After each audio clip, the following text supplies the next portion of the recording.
কবিতা বসন্ত নয় অবহেলা লিখেছেন কবি দর্পণ কবির। বসন্ত নয়, আমার দরজায় প্রথম কড়া নেড়েছিল অবহেলা।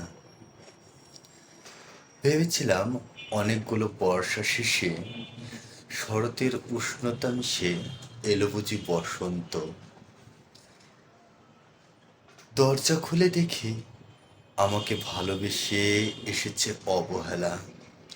মধ্য দুপুরে ত্রিজগ রোদের মতো অনেকটা নির্লজ্জভাবে আমাকে আলিঙ্গন করে নিয়েছিল অনাকাঙ্ক্ষিত অবহেলা।